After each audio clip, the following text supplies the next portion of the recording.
Hello प्यारे बच्चों, आ गया हूँ मैं आपके सामने अपना लाइट चैप्टर लेके फिर से। और आप सभी को जैसे पता है कि अपन लाइट चैप्टर पढ़ रहे हैं 10th क्लास बोर्ड का। और उसमें देखो, अभी जो लास्ट प्रीवियस वीडियो में कुछ क्यूरीज मेरे सामने आए हैं जो बच्चों ने कमेंट किए हैं, उसका मैं आपको बता रहा हूँ। प्रॉब्लम ये आ रही है कि बच्चों को ये क्लियर करने में दिक्कत आ रहा है कि वर्चुअल इमेज और रियल इमेज में क्या डिफरेंस होता है। आप ध्यान से सुनना, ठीक है। जैसे मैंने क्या कहा कि यहाँ पे एक मिरर रखा हुआ है, ये मिरर, ठीक है। मिरर समझ में आता ही है। और यहाँ पे कोई ऑब्जेक्ट रखा है, ऑब्जेक्ट मतलब जहाँ से लाइट जाएगी। तो देखो, ये ऑब्जेक्ट जो है वो कितनी डिस्टेंस पे रखा मैंने, 5 मीटर पे। तो इसमें जो इमेज बनेगी वो भी अपनी कितनी डिस्टेंस पे बनेगी बेटा, 5 मीटर पे। ये यहाँ पर जो इमेज का ये जो पोर्शन है, वहाँ से ये अंदर की कितनी अंदर इमेज बन रही है। जैसे यहाँ पे मिरर है, उस मिरर से मैं जो है 1 फीट की डिस्टेंस पे हूँ, तो इमेज जो मुझे दिखेगी उस मिरर में वो उतना ही उसके अंदर दिखेगी, ठीक है। जैसे अपन देखेंगे तो दूर से देखेंगे तो दूर नज़र आते हैं मिरर में, पास में आके देखेंगे तो पास नज़र आएंगे, ठीक है। तो ये जो यहाँ से इसकी ये डिस्टेंस है, ये 5 मीटर होगी। अब बात को समझना, ये जो मिरर है, इस मिरर की अगर मैं थिकनेस की बात करूँ तो वो तो रही होगी 2, 3, 5 mm ले लेते हैं, मिलीमीटर। तो सर 5 मिलीमीटर के मिरर में आपको डिस्टेंस कितनी दिख रही है, 5 मीटर। 5 मीटर, जबकि ऐसा तो है नहीं। मिरर तो जो है इतना सा थिक है, 5 mm का है, तो उसमें 5 मीटर कैसे दिख रहा है। तो ये जस्ट एक जो है इमेज जो है वो रियल तो हो नहीं सकती, कि वास्तव में तो ऐसा है नहीं, क्योंकि मिरर के अंदर अपन देखें तो वहाँ पे ऐसा कुछ नहीं है। लेकिन फिर भी जो रिफ्लेक्टिंग रेज है उनको अपन पीछे बढ़ाते हैं तो अपने को ये इमेज दिख रही है, इमेजिन हो रही है। तो इसीलिए अपन इस इमेज को वर्चुअल इमेज बोलते हैं। ये इमेज कैसी बन रही है, वर्चुअल इमेज, ठीक है। वर्चुअल का मतलब रियल नहीं होता है, काल्पनिक, ठीक है। जस्ट इमेजिन करना पड़ता है अपने को। तो ये इमेजिन ऐसे हो रही है, लेकिन ये रियलिटी में ऐसा कुछ है नहीं, ठीक है। तो एक तो एग्जांपल ये दिया, तो अब आपको क्लियर हुआ होगा। अब देखो दूसरी कंडीशन क्या है, कि जो वर्चुअल इमेज होती है वो स्क्रीन पे दिखाई नहीं दे सकती। स्क्रीन का मतलब होता है कि ये जो सरफेस है वही स्क्रीन है, ठीक है। जैसे मैंने मिरर अगर मेरे सामने रखा तो वो उसके अंदर दिखाई देगी, उसकी सरफेस पे नहीं दिखाई देगी, ठीक है। जो मिरर है उसकी सरफेस पे नहीं दिखाई देगी, ठीक है। तो ये क्या हो गया अपना वर्चुअल इमेज। अब रियल इमेज की अगर मैं बात करूं तो देखो, रियल इमेज क्या है। अब सर इस कंडीशन से अगर देखें कि वर्चुअल इमेज स्क्रीन पे नहीं मिलती, तो कौन सी इमेज जो है वो स्क्रीन पे मिलती है, ठीक है कि नहीं। तो देखो, सिनेमा हॉल में अपन जाते हैं, मैंने पहले भी ये एग्जांपल दिया था। तो वहाँ पे एक ये बड़ा सा पर्दा होता है, कर्टन लगा रहता है, और वहाँ पे जाके लोग यहाँ पे सामने बैठे रहते हैं, ठीक है। और वो यहाँ पे इमेज देखते हैं, स्क्रीन जिसको बोलते हैं अपन। तो देखो यहाँ पे क्या होता है, यहाँ पे लाइट का सोर्स होता है जिसे प्रोजेक्टर बोलते हैं। उस प्रोजेक्टर से लाइट रेज आती है और यहाँ पे स्ट्राइक करती है, और जो इमेज फॉर्म होती है ना वो यहीं पे हो जाती है, ठीक है। मूवी कहाँ पे दिखती है अपने को, स्क्रीन पे। तो यहाँ पे रियलिटी में ये जो यहाँ से लाइट रेज जो आ रही है वो आकर क्या कर रही है, इंटरसेक्ट कर रही है। कहाँ पे इंटरसेक्ट कर रही है, स्क्रीन पे। और कैसे इंटरसेक्ट कर रही है, रियलिटी में। अपन इसको ऐसे कि इधर बढ़ा दो उधर बढ़ा दो ऐसा करने से नहीं ये इंटरसेक्ट कर रही है, रियलिटी में यहाँ पे इंटरसेक्ट कर रही है। तो इस इमेज को अपन क्या बोल देते हैं, रियल इमेज, ठीक है। और रियल इमेज का मतलब क्या हो गया, कि जो इमेज स्क्रीन पे आ सकती है, स्क्रीन पे उसे देख सकते हैं। वर्चुअल इमेज का मतलब क्या होता है, जो स्क्रीन पे नहीं दिखती है, मतलब जस्ट इमेजिन करना पड़ता है, वो अपने को पीछे दिखाई देती है या कहीं पे भी। दूसरी बात आपको ये भी ध्यान रखनी है कि देखो, जो प्लेन मिरर होता है वहाँ से जो लाइट इंसिडेंट होती है उस प्लेन मिरर पे, वो रिफ्लेक्शन के बाद में भी क्या रहती है, पैरेलल रहती है। ये बात भी आपको ध्यान रखनी है, कैसी रहती है, पैरेलल रहती है। क्लियर है ये बात। तो इंसिडेंट रे और रिफ्लेक्टेड रे क्या होती है, पैरेलल होती है, ठीक है। तो ये I hope that you have clear. आपके दिमाग में ये क्लियर हो गया होगा कि रियल इमेज और वर्चुअल इमेज में क्या डिफरेंस है। याद यही रखना है कि रियल इमेज में रियलिटी में लाइंस इंटरसेक्ट करती है, रेज इंटरसेक्ट करती है। वर्चुअल इमेज में रियलिटी में कोई भी जो रिफ्लेक्टेड रेज है वो इंटरसेक्ट नहीं करती है। आगे जैसे इसका यूज होगा तो ये दिमाग में और क्लियर हो जाएगा। ठीक है, चलो बच्चों आ जाओ फिर इसमें। अब अपना नेक्स्ट टॉपिक जो लाइट चैप्टर का है वो क्या है, स्पेरिकल मिरर। प्लेन मिरर अभी तक अपन ने पढ़ लिया है, प्लेन मिरर आप सभी को समझ में भी आ गया है।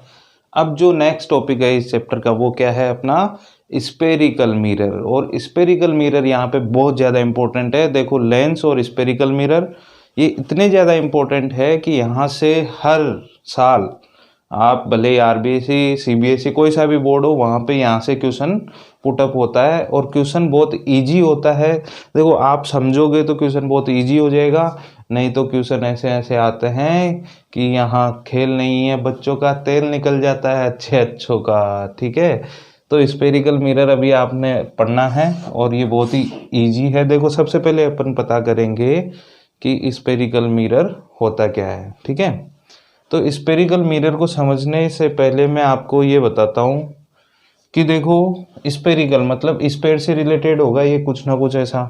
अभी प्लेन मिरर की क्या कंडीशन थी कि प्लेन मिरर का मतलब था कि जो सरफेस थी वो कैसी थी, प्लेन सरफेस थी। ठीक है, ये प्लेन सरफेस थी, इसको अपन ने क्या बोला था, प्लेन मिरर। ठीक है, लेकिन अभी जो है मैंने लिखा है स्पेरिकल मिरर। अब स्पेरिकल मिरर का दिमाग में ऐसा आ रहा है कि यहाँ पर मिरर जो होगा वो कुछ स्पेरिकल फॉर्म में होगा। बिल्कुल सही दिमाग में आ रहा है। तो देखो मैं यहाँ पे एक स्पेयर ड्रॉ कर रहा हूँ, सबसे पहले समझना आप, ये क्या है, स्पेयर है।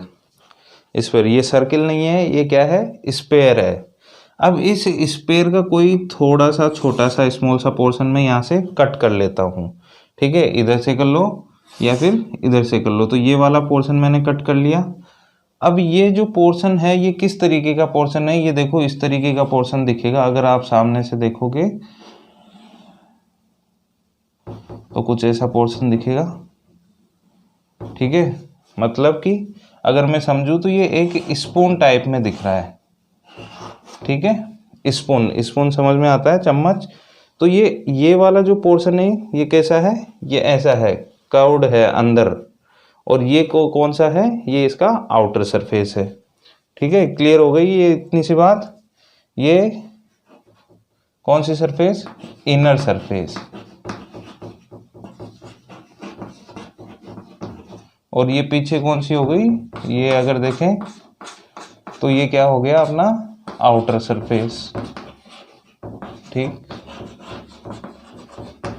तो अभी आपको ये वाला पोर्शन कंसीडर करना है। ये कहाँ से कट किया है अपन ने, इस स्पेयर से कट किया है। ठीक है, स्पेयर से कट किया है तो इसको अपन क्या बोलेंगे, अभी तो ये जो है एक मिरर कंसीडर कर लो या ग्लास कंसीडर कर लो, होलो स्पेयर है। This is and hollow sphere. कैसा स्पेयर है, होलो स्पेयर। ठीक है, और होलो स्पेयर का अपन ने एक स्मॉल पोर्शन यहाँ पे कट कर लिया। तो उसकी टू सरफेस है, एक इनर सरफेस है, एक आउटर सरफेस है। अब देखो फर्दर मैं इसको जब भी इस चैप्टर में ड्रॉ करूंगा तो मैं किस तरीके से ड्रॉ करूंगा, इसको यूं ड्रॉ कर दूंगा। ठीक, तो ऐसे ड्रॉ करने से क्या मुझे पता चलेगा, ये इनर सरफेस हो जाएगी और ये आउटर सरफेस हो जाएगी। ठीक है, ये दिमाग में क्लियर रखना, ये इनर सरफेस और ये आउटर सरफेस। ठीक है, तो देखो अभी बात करें अगर डेफिनेशन की होलो स्फीयर की तो वो क्या हो जाएगी, सॉरी होलो स्फीयर नहीं, स्फेरिकल मिरर की, कि स्फेरिकल मिरर क्या होता है। तो spherical mirror is a curved mirror that is a part of hollow sphere। ठीक है, एक कर्व्ड मिरर लिखा मैंने यहाँ पे, कर्व्ड मिरर। ठीक है, या तो ये लिखो आप कर्व्ड मिरर, या फिर आप ये भी लिख सकते हो कि it is the part of hollow glass sphere, यहाँ पे मैं ध्यान देना, यहाँ पे क्या लिख रहा हूँ, glass sphere which one surface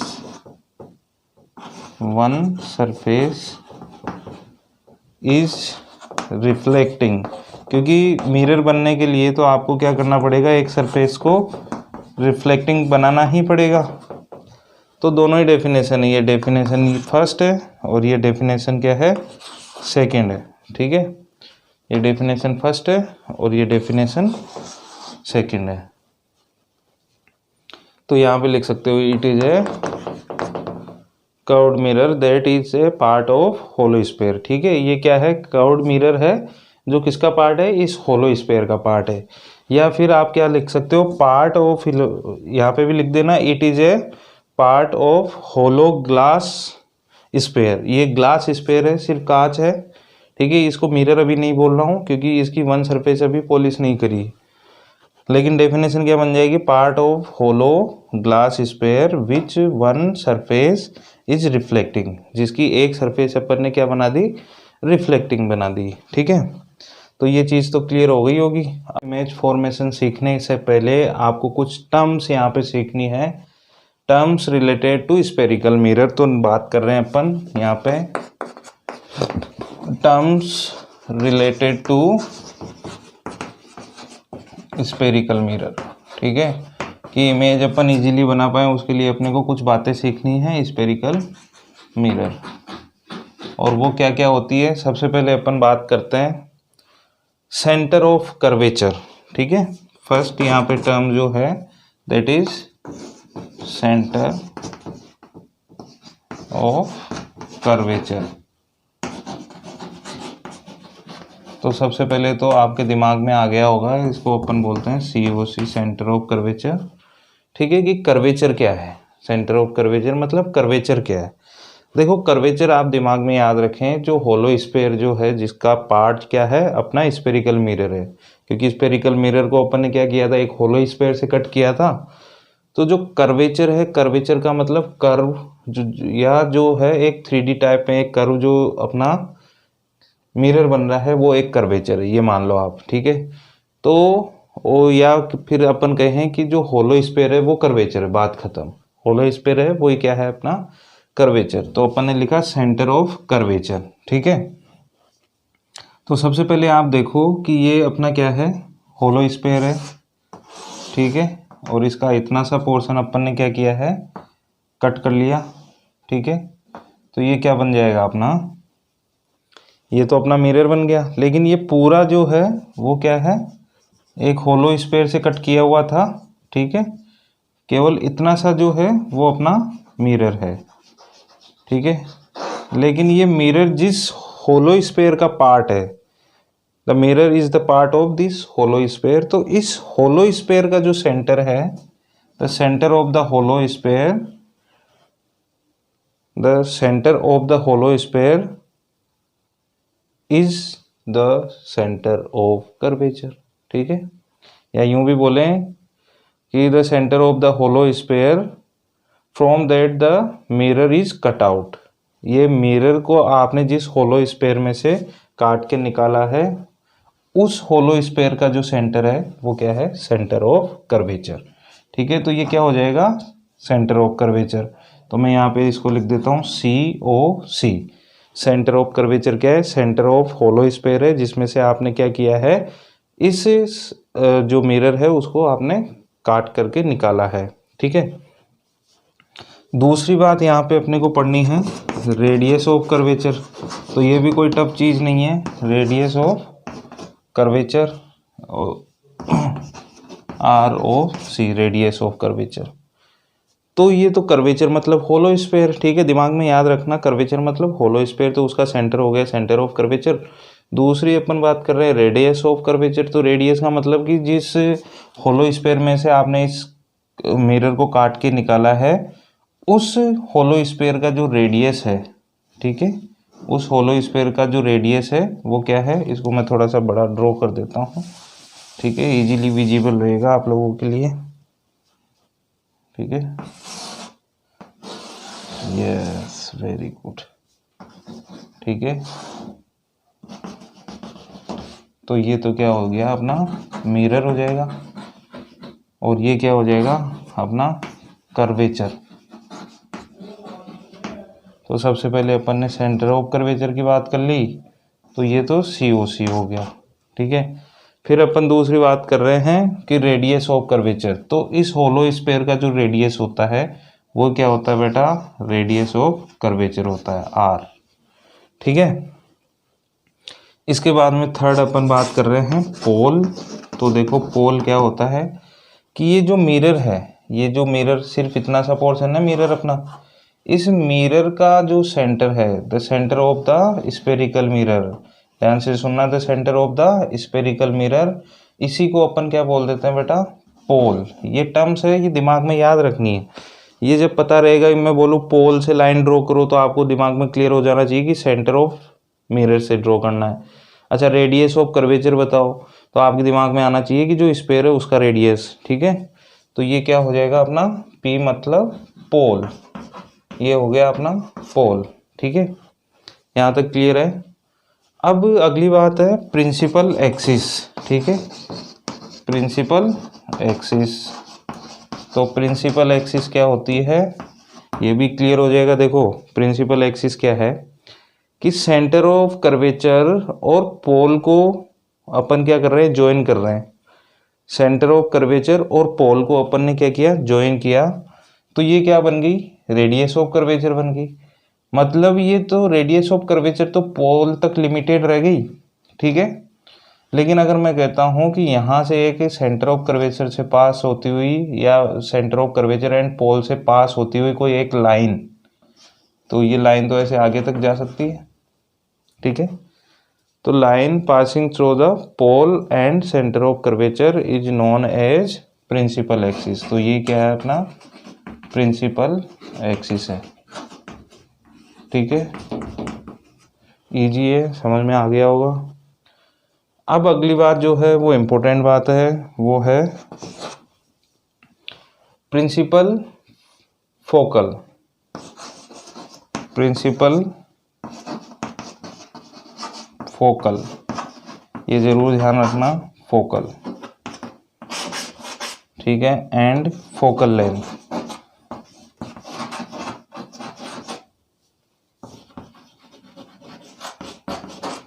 ठीक है। अब देखो ये रेडियस ऑफ कर्वेचर है, तो यहाँ से पोल से, कहाँ से, पोल से अगर मैं हाफ करूँ इस रेडियस ऑफ कर्वेचर का, या कहें the half of the radius of curvature, तो ये जो पॉइंट है ये तो क्या हो जाएगा प्रिंसिपल फोकल, इसको F से रिप्रेजेंट करेंगे, ठीक है।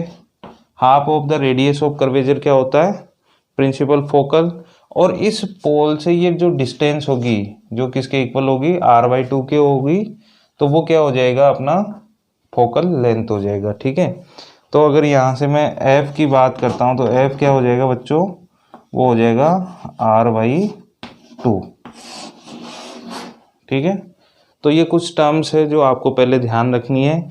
अब अपन आगे बढ़ के और नेक्स्ट वीडियो में जो है इमेज फॉर्मेशन की बात आराम से कर सकते हैं। उससे पहले ये एक बार आप जो है आसानी से देख ले।